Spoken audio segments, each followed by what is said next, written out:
traveling continuously all over India, meditating. Usually, I'll stay in the burial grounds and sit and meditate. People ask me, why do you stay in burial grounds? Because I don't need to reserve. There is no need for reservation. And nobody will come there. Indian burial grounds are not like this country.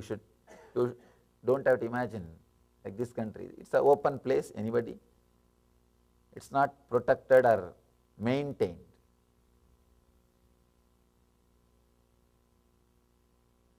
So nobody will come and disturb you. You can just quietly sitting and meditating. People ask me, Swamiji, have you never been disturbed by ghosts or spirits? I tell them, dead people never disturb others. Only living human beings disturb others. I never had any disturbance from the dead people. They are there happily, I am there happily. Every day, I used to sit and meditate in the burial grounds. The Vedic tradition, they say if you sit and meditate in burial grounds, you will constantly remember and meditate on death. And going through your own internal death is the way for enlightenment. That is the only way for enlightenment. Going through that psychological death is way for transformation and enlightenment. I was trying for years. Every time I sit, I will sit with the idea, all right, I will sit today whole night. Tomorrow morning I will go out for buy food, come back and sit. This was the same thing I was doing. One day, when I was sitting in Varanasi, Manikarnika Ghat, the place where hundreds of dead bodies are burnt every day, and Indians believe dying in Varanasi leads you to enlightenment. So all the people, the moment they retire from their responsibilities, they will go and settle in Varanasi. It's a retirement community filled with old people waiting to die. The whole city, if you see, India is a very young country. Majority of the Indians are between 18 to 40, the youngest country in the world. Majority, more than 50% are between 18 to 40 youngsters. But this city, I can say 80% is above 80, at least above 70. Old people waiting to die. And this is the place where all the dead bodies will be burnt, Manikarnika Ghat. I was sitting there. I saw some dead bodies being burnt.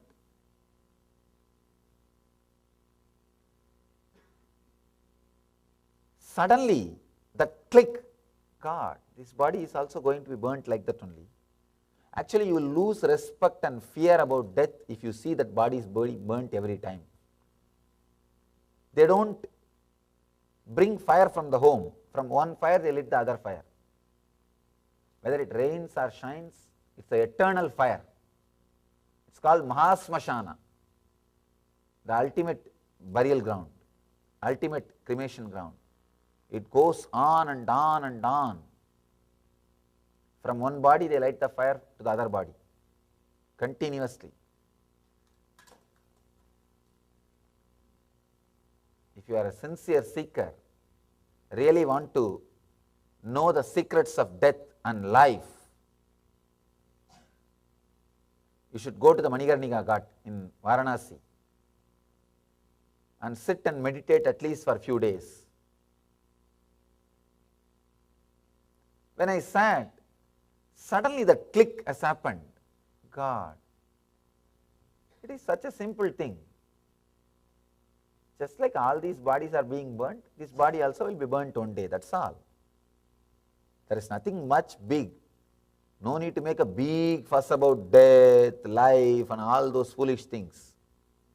It is just dust unto dust, nothing else.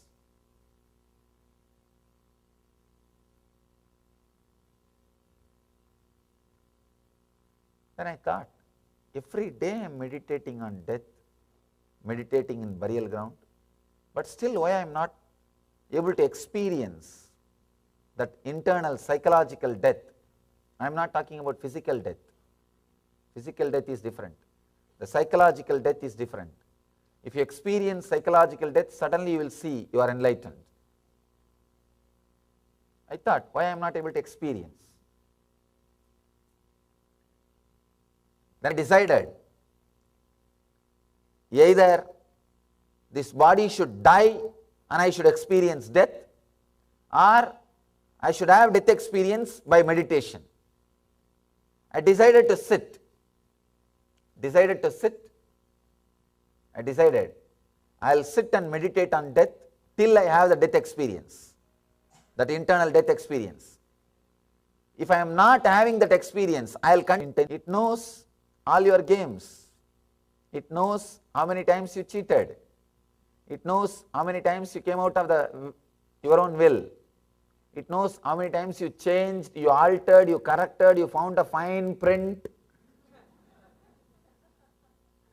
For your own will, you have a fine print below.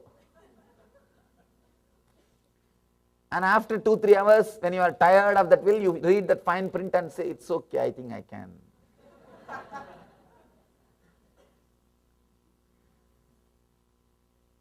I did not believe me.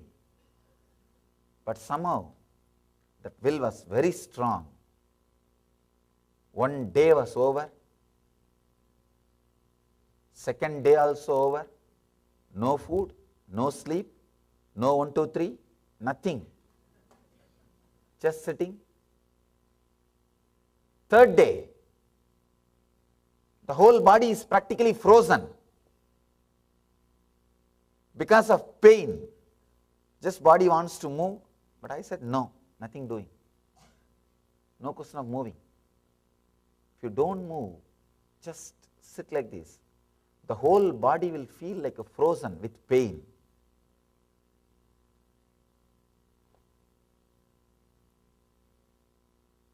Suddenly, my whole being realized I am serious about my will. I am really serious about my will. Suddenly, my whole being realized I am going to do it. I myself got convinced about my willpower. I myself realized I am going to sit. First when I sat, my mind did not believe and said, all right, let's see, struggle how much you can. After all, you are a good guy struggling for last 10 years. Try once more, nothing wrong. There is nothing wrong in trying. Chalo, try.